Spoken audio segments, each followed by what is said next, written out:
bún đậu Vạn Phúc. Cắt nhựa nhá, cắt nhựa rồi hèm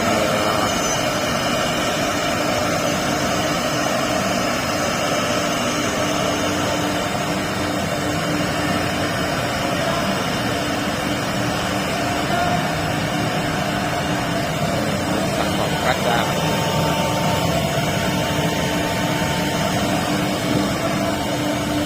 Alo ạ.